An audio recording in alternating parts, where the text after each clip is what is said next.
itu semuanya yang kita dapat, ya. Karena Nabi itu yang paling beliau laksanakan itu syukur itu adalah melaksanakan sholat sunnah. Kalau sholat wajib sih memang nggak bisa ditambah lagi. Jadi sholat sunnah itu, ya, dengan dia banyak melaksanakan sholat sunnah, tadinya lebih bersyukur kepada Allah Subhanahu wa Ta'ala. Makanya kan ada kisah tuh yang ketika Nabi melaksanakan sholat sampai kakinya itu pada kekelang gitu, ya, pada ini. Kemudian Nabi ditanya, apakah kamu tidak cukup melaksanakan ibadah itu? Kata Nabi, apalah akuna abdan syakur. Apakah aku tidak ingin aku dijadikan hamba yang bersyukur kepada Allah Subhanahu wa Ta'ala. Jadi kita bersyukur dengan kita melaksanakan ibadah-ibadah itu sudah. Apalagi kita melaksanakan ibadah sholat tasbih, ya. Sholat tasbih itu satu saat Nabi panggil pamannya.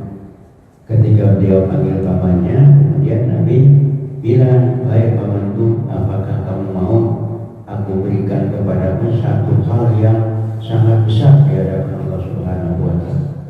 Kata pamannya, "Mau." Ya, sangat melaksanakan sholat tasbih. Makanya kata Nabi, kalau nggak bisa melaksanakan sholat tasbih satu kali, ya berarti seminggu sekali. Kalau nggak bisa seminggu sekali, sebulan sekali. Kalau nggak bisa sebulan sekali, setahun sekali. Kalau nggak bisa setahun sekali, 10 tahun sekali. Kalau nggak bisa setahun 10 sekali, seumur hidup satu kali aja. Itu, ya. Kalau nggak bisa juga seumur hidup sekali, 3 aja gitu. Iya, itu. Tapi seumur hidup satu kali aja nggak mau. Itu begitu apa? Begitu mulianya di hadapan Allah Subhanahu wa Ta'ala. Sholat tasbih. Ya, ada yang melaksanakan sholat tasbih pusing katanya. Baca subhanallah banyak. Padahal sebenarnya sholat tasbih itu gampang. Ketika kita takbiratul ihram sebelum baca Fatihah, kita baca deh, ya, subhanallahnya 15 kali. Kemudian setelah baca Fatihah, baca salat, ada baca Fatihah, kemudian baca surah, baca 10 kali, rukuk 10 kali, i'tidal 10 kali, sujud 10 kali, duduk di antara sujud 10 kali, kemudian sujud lagi 10 kali, terus nanti naik lagi. Bacalah tasbih, ya, 15 kali. Kemudian kita baca surah, baca Fatihah, baca lagi 10 kali, terus saja begitu, ya. Kita laksanakan 4 rakaat. Itu yang paling bagus di hadapan Allah Subhanahu wa Ta'ala. Yang susahnya kan ini, kadang-kadang ini merupakan satu ganjaran yang paling besar di hadapan Allah, tapi kita nggak pernah lihat, itu gimana ganjaran besar di hadapan Allah Subhanahu wa Ta'ala. Kelihatannya nanti kalau kita udah meninggal, baru kita lihat itu semuanya dulu. Makanya orang ketika dia meninggal semuanya itu pasti nyesel. Nyesel kenapa? Nyesel karena dia nggak banyak berbuat baik, nggak banyak ibadah pada Allah Subhanahu wa Ta'ala. Kita baca subhanallah aja, subhanallah, alhamdulillah, wala ilaha illallah, wala akbar, itu nilainya itu emas, perak, berlian, ya. Makanya ketika orang dia meninggal, kemudian dia lihat itu semuanya, waduh, dia nyesel apa dulu nggak banyak baca itu subhanallah, nggak banyak melaksanakan ibadah pada Allah Subhanahu wa Ta'ala. Nyesel di sana, ya. Yang banyak juga menyesal, yang sedikit nyesal, apalagi yang sedikit, yang banyak menyesal. Kenapa dia dulu nanti nggak melaksanakan ibadah, ya? Makanya kan dulu ada salah satu orang ulama, ya, ulama kasyaf. Ketika beliau bilang sama orang di akhir pidatonya, ayat tausiahnya, katanya ini dunia ini katanya gelap, akhirat itu terang. Ada salah seorang itu tanya, kenapa dunia ini gelap? Padahal kita lihat kalau kita keluar itu kan kelihatan semua. Akhirat itu juga nggak ketahuan itu.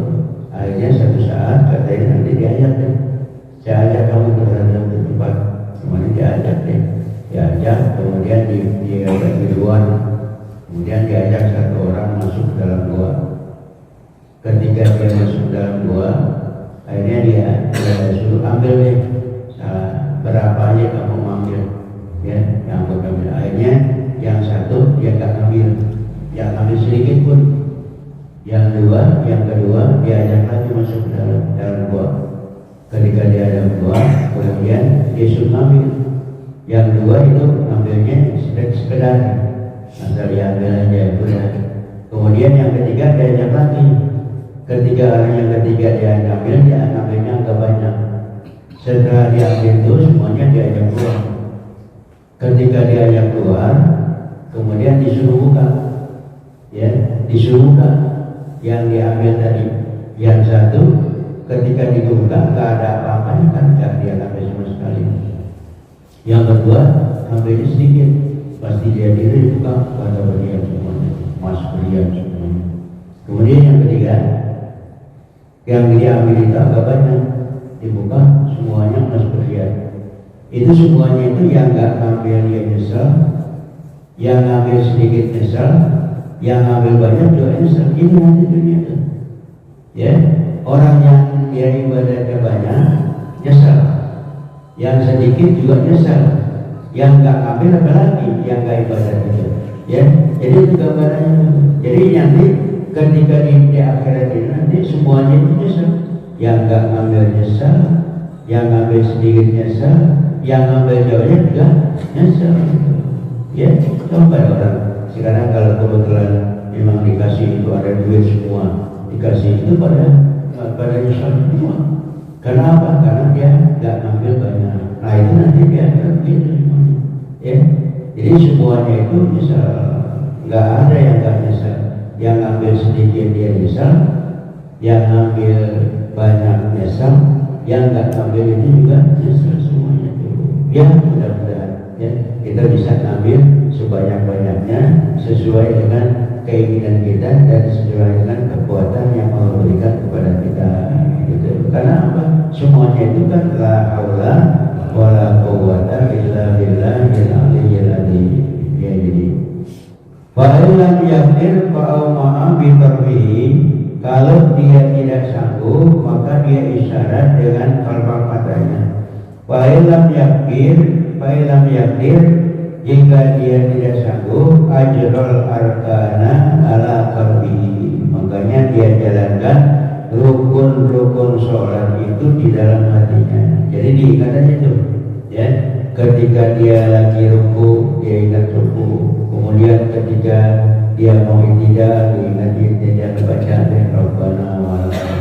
Kemudian ketika dia sujud, dia diingat ya Subhana rabbiyal a'la wa bihamdihi. Itu bagi orang yang tidak sanggup untuk melaksanakan sholat terlentang. Wa yatanaffarul qadiru al-qawanatamakwayatanafarul qadirul qa'idan wa muntajah, dan boleh orang yang melaksanakan ibadah sholat sunnah, boleh melaksanakan yang puasa, kemudian dia boleh melaksanakannya itu dalam keadaan duduk. Wa muntajian, dan boleh dilaksanakan itu dalam keadaan berbaring. La mustalqiyan, tidak boleh dia melaksanakan itu bercelentang, ya. Jadi kalau bisa duduk, bisa berbaring, bisa berdiri, dia mau melaksanakan sholat celentang nggak boleh, ya. Paling kurang kalau dia nggak bisa duduk, nggak bisa, paling kurang dia bisa berdiri, nggak boleh dia melaksanakan sholat muttajian berbaring, dan dia boleh melaksanakan sholat duduk dan melaksanakan sholat celentang, nggak boleh celentang. Jadi berbaring boleh, kemudian dia tidak boleh melaksanakan sholat celentang. Jadi duduk boleh, berbaring boleh, ya. Itu cara dalam melaksanakan sholat fardu, ya. Jadi kalau sholat sunnah itu boleh melaksanakan sholat duduk kalau dia bisa berbaring. Tapi kalau sholat fardu dia bisa melaksanakan sholat berdiri, tidak boleh bisa melaksanakan sholat duduk. Itu bedanya. Karena apa? karena yang fardu itu memang wajibnya itu, rukunnya itu salah satu daripada rukun, dia wajib untuk melaksanakan sholat berdiri. Kalau kebetulan dia nggak melaksanakan sholat berdiri, dia melaksanakan sholat duduk, ya, tapi dia mampu melaksanakan sholat berdiri, berarti sholatnya nggak sah. Karena salah satu rukun di antaranya itu ada rukun fikih, dia harus melaksanakan sholat berdiri. Kalau dia ada rukun yang melaksanakan sholat berdiri dan dia mampu, tidak boleh melaksanakan sholat duduk, betul, ya. Dan di sini dia wa yatanaqalu qawlu wa yaqulu lirruku'i wa sujudi wa ajral qa'idu qadiran. Allahu a'lam. Ya.